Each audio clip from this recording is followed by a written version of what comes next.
చాలామంది యేసయ్యను విడిచిపెట్టే వాళ్ళు ఎక్కువైపోయారు. ప్రార్థనను పక్కన పెట్టే వాళ్ళు ఎక్కువైపోయారు. వాక్యాన్ని పక్కన పెట్టే వాళ్ళు ఎక్కువైపోయారు.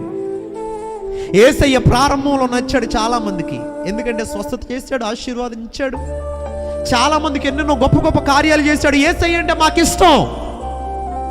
కానీ మరి ఇప్పుడు శ్రమలు ఉన్నాయండి, ఇబ్బందులు ఉన్నాయండి, కష్టాలు ఉన్నాయండి, అప్పులు ఉన్నాయండి. మీరు గమనించండి, యేసయ్య అన్న ఆలోచించిన వెంటనే శ్రమలు, కష్టాలు, ఇబ్బందులు, ఇరుకులే మీకు ఆలోచనలు వస్తున్నాయా? ఏమండి, ఇవేనా మీ ఆలోచన? గమనించండి ప్రియులారా, మనం యేసయ్యను కనపడంగానే, యేసయ్య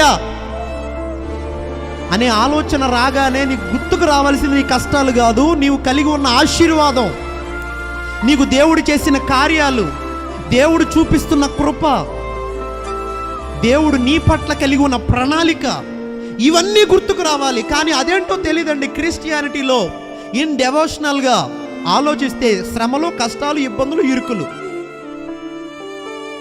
ఎవరైనా వచ్చి అయ్యో ప్రార్థన చేయండి, అమ్మ దేని గురించి ప్రార్థన చేయను? కష్టాలండి, శ్రమలండి, ఇబ్బందులండి అని. నేను తప్పు పట్టట్లేదు, కానీ మన జీవిత గమ్యం అది కాదు కదా. నువ్వు అప్పు తీర్చుకోవడానికి దేవుడు ఇక్కడ ఈ భూమికి మిమ్మల్ని దించాడు అనుకుంటున్నారా? కాదు కదా. ఎక్కడైనా ఉందా?